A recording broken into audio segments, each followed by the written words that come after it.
मेरे प्यारे बच्चों, आज हम बताएंगे हाइजेनबर्ग के अनिश्चितता का सिद्धांत। हाइजेनबर्ग्स अनसर्टेनिटी प्रिंसिपल।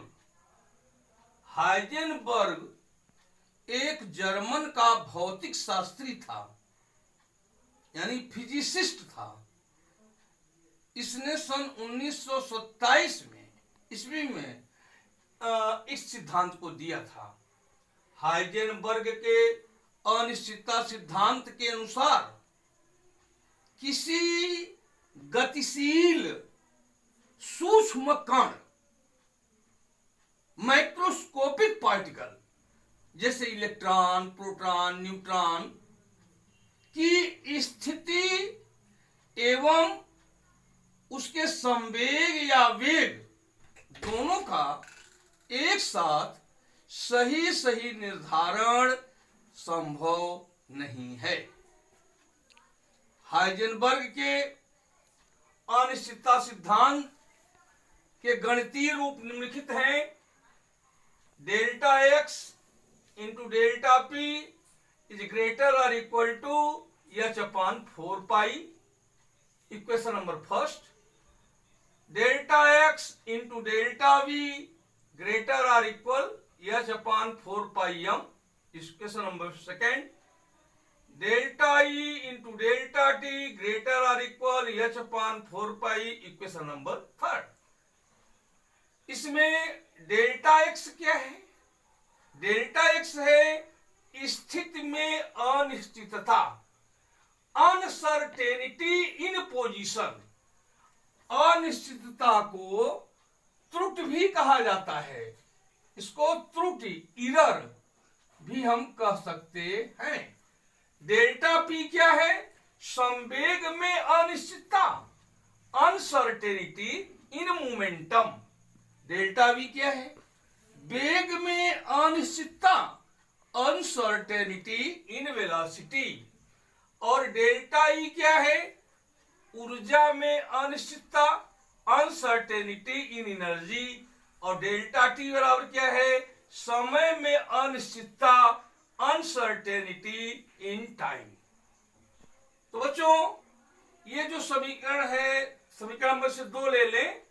इस समीकरण 2 से हम ये सूत्र बना सकते हैं, डेल्टा वी बराबर H upon 4 pi M delta x. इसको हम यदि बराबर करके ले लें तो हम ये सूत्र बना सकते हैं। बच्चों, ये सूत्र का समीकरण नंबर 2 कैसे बनेगा? P बराबर m इंटू वी होता है। P संवेग है, m मास है, v वेलोसिटी है। तो delta P is equal to delta m into v. Delta P is equal to m, चूंकि कांस्टेंट होता है तो बाहर आ जाएगा m इंटू डेल्टा वी।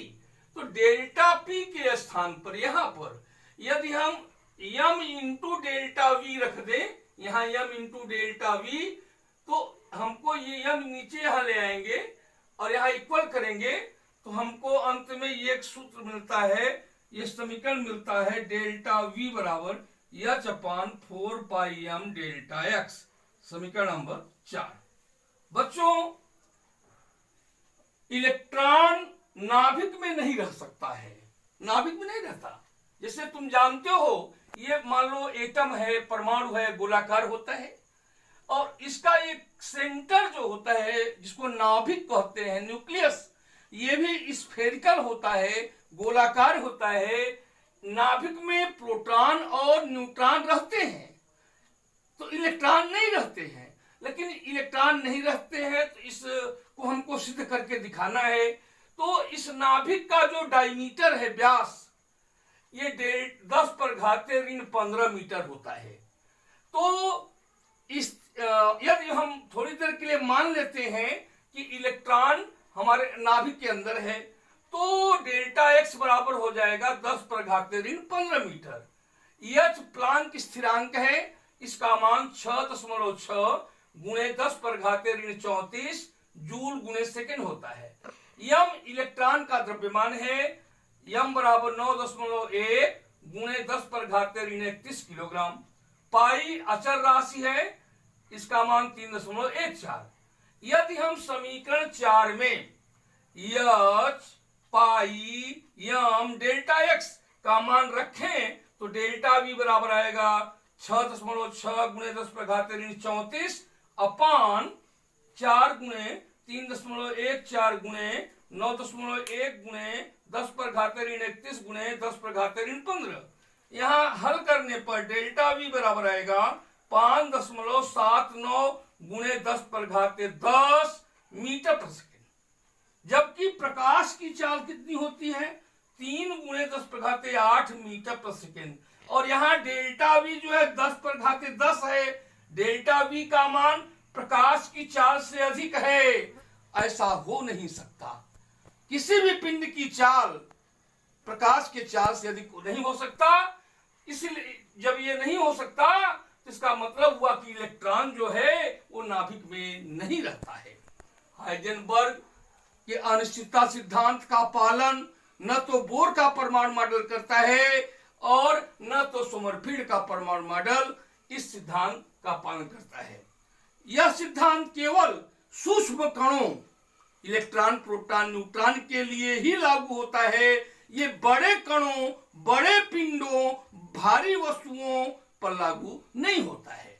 जैसे किसी अंधेरे कमरे में एक बिल्ली दौड़ी जा रही है और यदि हम उसके ऊपर प्रकाश डालेंगे तो बिल्ली के पोजीशन और वेलोसिटी पर कोई इफेक्ट नहीं पड़ेगा क्योंकि बिल्ली बड़ी है। लेकिन यदि इलेक्ट्रॉन है इसके ऊपर प्रकाश डालेंगे, प्रकाश फोटॉन से बना होता है, तो इलेक्ट्रॉन डिस्टर्ब हो जाता है, विक्षेपित हो जाता है, उसका पथ स्पष्ट नहीं रहता है। धन्यवाद।